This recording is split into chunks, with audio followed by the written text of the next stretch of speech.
What's going on, YouTube? Back at it with another video. Look, we got some true crime, man. You know we can't get enough of that true crime on Grannies. I was gonna watch the little 20v1 with Woody and Charleston White. That motherfucker 2 hours long though. And that's just the regular video. That motherfucker like an hour and 41 minutes. Like, oh, damn. Fuck around, fall asleep during that motherfucker sound. That. But yeah, man, before we get into this video, man, I need y'all to like, comment, subscribe, turn them post notifications on. And let's do it. Headquarters, 65-year-old retired Jay Roth arrives seeking assistance. His pressing concern is the disappearance of his 53-year-old friend, Linda Riley. The mystery began the day before Linda was reported missing. Alerted by the continuous ringing of Linda's phone, her neighbor decided to check on her. The neighbor found Linda's house unlocked, but Linda was not there. Upon arrival, the police noted unusual signs at the scene. Linda's phone and purse were left in the house, items she typically carried when leaving home. Oh yeah, Linda got kidnapped straight up. Ain't nobody leaving their money in inhaler. Like, that's triple. Nigga, that's quadruple negative right there. Somebody took Linda's ass. Her money, her ID, herself, so her motherfucking lungs, in wallet with glass sunshades. It's over with, nigga. She gone. They done took Linda. Damn. This detail suggested an abrupt departure or possible foul play. The Springfield Police Department, considering these facts, or possible. Everybody got that granny house, like the old house before they moved into their new house. Granny house be all wood and have a whole bunch of shit. Like our generation, we call this a whole bunch of shit. But their generation, they call it knickknacks. There's all these goddamn knickknacks everywhere in this motherfucker. It's usually an ashtray. The ashtray right there, but it ain't got no cigarette in it. Yeah, you gotta squeeze through everything. The wall is touching something every time. Foul play. The Springfield Police Department, considering these factors, issued a missing endangered person alert and launched an investigation immediately. Jay Roth was with her 2 nights before she went missing. Detectives are aware of their recent contact and believe Roth could provide important information to help. This nigga did everything he got convicted for. Look at him. That nigga eat raw hamburger patties and shit. Just fresh out the freezer, unthaw it, grab some bread, throw it in the microwave for 30 seconds, and he eats. Oh my mama, that nigga eat your pinky toe. Yeah, like they motherfucking peanut, like cashews. He'll pop that nigga pop the toenail off and chew the rest. I'm telling you, like cashews. He's a weirdo. That nigga pour lean in his beer and call it sweetie beer. The nigga do different shit. I'm just saying. He different. Help locate Linda. Jay Roth steps into the interrogation room of his own accord, having requested a voluntary interview. He is informed that he is not under arrest and retains the freedom to leave at any time during the interview. Last night was about 3:10. I left. She said maybe she's gonna get some cigarette, but she's tired of going to bed. Asked me if I take the garbage and do that in the van and took that. And then when I got back to the house, I texted her. Made it home okay, because obviously she's worried about me. So I called this morning. She didn't answer. She does that all the time, though. Not answer. So, but I don't know. So I'm worried about her. Jay's demeanor during interviews with detectives stands out. He appears honest, genuinely concerned, and eager to assist. Roth's earnest expressions and cooperative attitude paint a picture of someone deeply invested in finding Linda quickly. This urgency is because the chances of locating a missing person safely decrease as time progresses. Statistically, the first 24 hours are crucial. The likelihood of finding a missing person alive diminishes with each passing hour, raising concerns about their well-being. Roth's apparent eagerness to find Linda quickly could be interpreted as aligning with these facts. She's stressed out a little bit about these guys have been coming over this, one guy particularly. Who was that she was stressed about? I was thinking that the Floyd guy would come in the house and he's like drunk. Drunk. So you just know him as he's a black male named I Floyd. saw him one time, but I don't know. Racist motherfucker. You know the You black know dude ain't Floyd's had last shit to do with it. I don't know. So what did she say about that? That she was stressed out about? Oh man, the guy come in the house and he was halfway in the living room. She said, she kind of pushed him out the door. Somebody went out, and then that fool ass he come back over and he was drunk. Is what they said. I don't know if he was or not. So what do you think? What do you think happened? I don't know. Anything could happen with that neighborhood there and stuff. It's a bad neighborhood. Is that how you don't know what happened, but you know exactly how they was like he came in and tried to push her and push it. You know all that down to the T, but you don't know what happened. What happened, sir? Was you the man she was trying to push back? Okay then. It's all kind of going on there. Okay. In an unanticipated move, the detective suggests to Jay that the concerns surrounding Linda's disappearance could be overstated. He employs this strategy to assess Jay's true level of anxiety. Is Jay genuinely as troubled as he appears? Or is his display of concern merely a facade to conceal his own involvement? Mm-hmm. Do you think that she maybe just left? I done seen them bags so many places, don't make no Do you sense. think That's the bag you get when you go to the Chinese restaurant. And they put your shit in a little styrofoam thing and they just put it in a bag. It always got this smiley face on it for some reason. She went and got Chinese food too. I could be a detective. So she was down at the Ling Chow Center and came home. Your big drunk chunky ass and strangled this bitch and she tried to grab her inhaler, but she couldn't get to it, so she dropped everything. Tried to push you out the door. See, I'm telling you. that she maybe just left? No, she wouldn't leave without her dog. She was like, Okay. Are her dogs still there? as far as I know, they were when I know. Could they still be there, you think? I think so. Okay. Jay made a revealing mistake. His claim that she wouldn't abandon her dogs caught the detective's attention. At that moment, there was no possible way for him to know that the dogs were still in the apartment. Right, that's what I'm saying. That statement alone has now made Jay turn from a concerned friend to a person of interest in this investigation. So you guys are good friends. If she ever wanted an intimate relationship with you, you had a little bit of an intimate relationship, maybe having sex on occasion. Is that what you're talking Yes. about? Okay. Have you guys ever had any physical violence? No hitting, pushing, shoving, nothing at all like that? So just some verbal arguments is all. Yeah. Did you have anything to do with her being gone? No.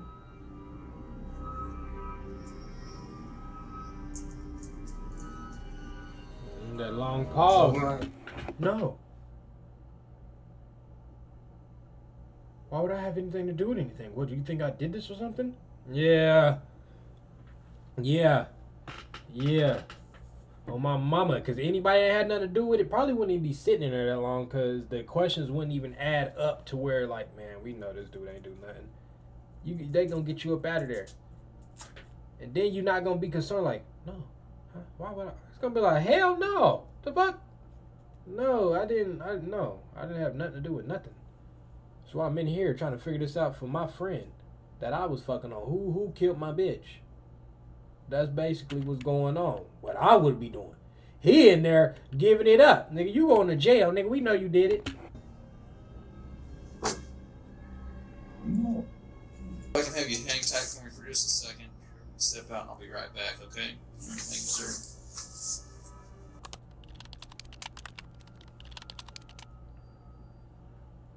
A day later, Linda Riley remains missing, and the likelihood of finding her alive is diminishing rapidly. Then, unexpectedly, Jay shows up again at police headquarters, bringing new information to the table. There are three things actually. Her ex, he'd bigger, older hair. She come down to the house one morning after he'd be sitting on her and tried to shoot her up and missed and threw her in the spot. So, and then she always had bruises on her arm when he grabbed her. So one time, she had this guy named Roger was there, and he stayed about a week or so. How do you know everybody just names ignored it. everything, but don't know what happened? I don't know his last name or anything else. I told her, you got too many weirdos coming over and stuff like that. I'm just putting things out there as possibilities. I was thinking. At this stage, the detective is becoming increasingly skeptical of Jay's narrative.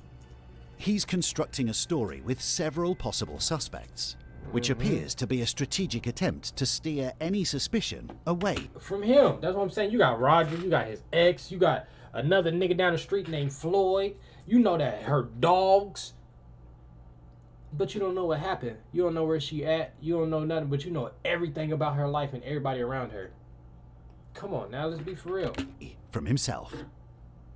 You asked if I've ever hit her or she hit me. I haven't. But there was one occasion when I was I took her over to see this guy she wanted to see.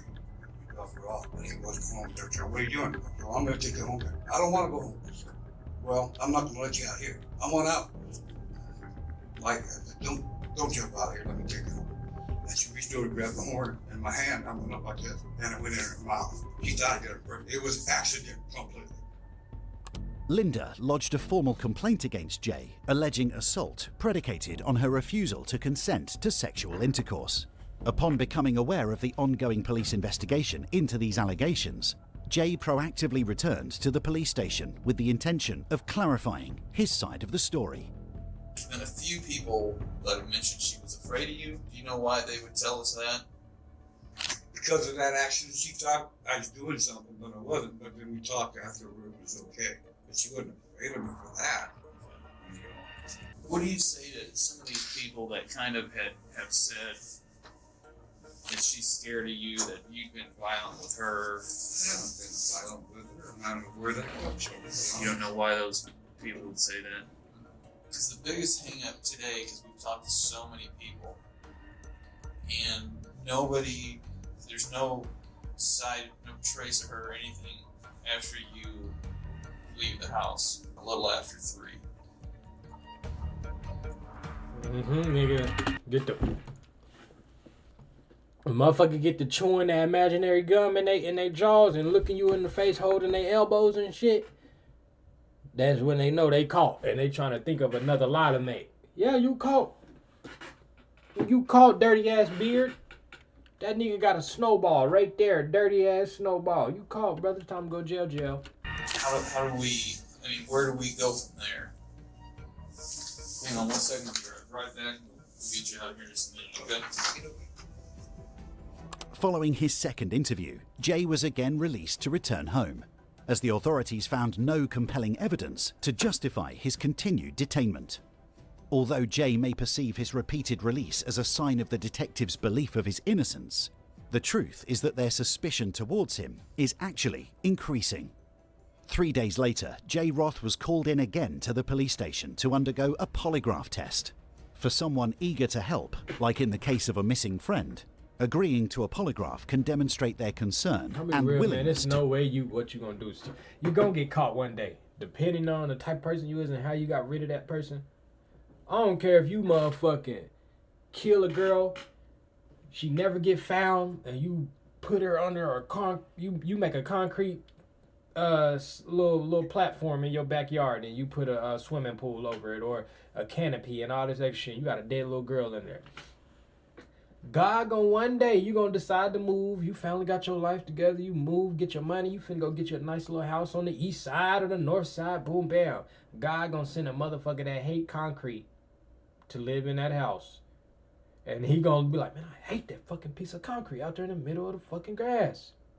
And that nigga gonna knock that concrete down one day and discover that it's a dead body, fucking bones and shit in here, and then they gonna fall back and find your ass, and you gonna go to jail 30 years later. That's just how life works, bro. You'll never get away. And if you do get away, some karma gonna come fuck you up. Some type of way, bro. It's just, whatever you put in this world, you gonna get it right back. 360 on grannies. To cooperate. Realizing this, Jay Roth has agreed to take the polygraph test. Jay, I'm the polygraph examiner here with the police department.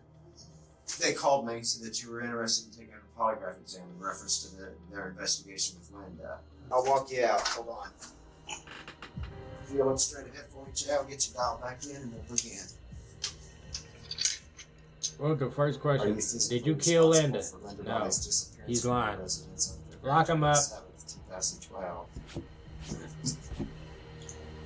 I ain't gonna lie. A lot of Did you tests, physically remove Linda I feel Riley like from you your just, residence even if you on nervous and you February tell the truth, you gonna 27th? fail. Did you physically cause the death of Linda Riley on February 27th, 2012? In the first 2 interviews, Jay came across as surprisingly relaxed. He sat back in his chair, showing a lively and friendly demeanour. However, as the investigation evolved and Jay was looked at as a prime suspect, the gravity of his situation appears to have dawned on him. Jay sits alone, waiting for the results of his polygraph test to arrive. He looks completely dejected and worn out. Moments later, the detective enters the interrogation room. The detective updates Jay on the investigation, explaining that search warrants have been issued for his van and home. Well, we got the results back, Jay, and it's kind of what we both knew. You failed it pretty bad. So let's just cut to the chase. Tell us what happened. Let's get this over with. It's been a long day for us all. Our crime These scene niggas in technicians, Springfield where the they're out at your Simpsons house. is. They've been serving a search warrant at your house pretty much all day. And there's some more stuff that's been located at your house that's, again, it's not looking good for you. Man, that nigga got Obviously, gun there's going to be gun. some explaining to do. And I'm going to be curious about what kind of deal you're going to come up with now. We need to get this over with. Quit these Got a games. knife too? We know something happened. How it happened, I don't know. And that's what I'd like is your reason. Did she come after you? You know, maybe something happened that wasn't good. Whatever it is we need to know. That shit look like a prison knife. You need to tell us. And a mistake occurred. We all make them. Yeah. Okay? And that's all that it was, Jay. That's all that it was. It was a simple mistake. One that, let's just deal with. Okay? I know you did not go over there with the intent. It was a mistake. It was a freak occurrence. Okay? That's what it was. It's just a freak occurrence. I know that's what it was. It just was a freak thing, wasn't it? Yeah. Yeah, I Even admit it. after the I'd be like, confession, hell there's no. a concern I that don't know Jay what y'all would talking change about. his mind in the future and claim that this was a false confession made under duress. Therefore, the detectives need Jay to lead them to the body, providing physical evidence that the murder did, in fact, take place. We were talking on the couch and so get along just fine and all. And we were talking about her getting out of there, like I said. And I don't know. Just things happen. Nigga, you a murderer. That's what And happened. we You need to do crazy. anything. Yes, you did. Why are you having people stay over that are hurting you and like that? Or she got mad at her, like said she don't talk. Now, all it was is he was fucking on her and he liked her a lot. Cause she was showing him some love and shit. Cause he ain't got no girl really. He was showing him some love, so it make him feel good. He thinking she really like him. She a hoe. She went around. She got Floyd and Ronnie, from the 2 black niggas from down the street, coming crushing her and then going home. And he didn't like that. He like, why you got all these people here? You saying you don't like them and they're not no friends of you. What's the problem? What about us? What about us, babe? What about us? And he killed her. Simple as that. Killed an ass, little dick ass. That's what niggas with small ding dings do. They kill their girlfriend whenever their girlfriend cheat. Like, nigga, just go. That wasn't even your girlfriend. Like, the hell? This is weird. Now, if it was your girlfriend, you got a little more reason. But this ain't even your girlfriend. I guess a scuffle all over and stuff. Banged her head. So I took it over to the house. I guess you would have mattered what I thought of her. And she went to smack me. I said, you don't need to be doing that stuff like that. She got to holler at me. And I smacked her and she fell and hit her head. You don't need to be doing stuff like that. You ain't say that. I ain't never seen nobody say that. It hurts me so much. No, it does. No, it does. We're willing to look at and do whatever, but I know we do have a pretty good relationship. Throughout the interviews, Roth consistently discusses his affection and admiration for Linda, asserting his role as her protector. However, an underlying theme of control and coercive behavior becomes evident. Right. In the aftermath of Linda's death, Roth's actions further complicate the narrative. Where'd you take her, Jay? That last place we went, Aldridge. Aldridge. Oh, he dropped her off in the lizard. Burned her. Buried her. Burned You burned her. her.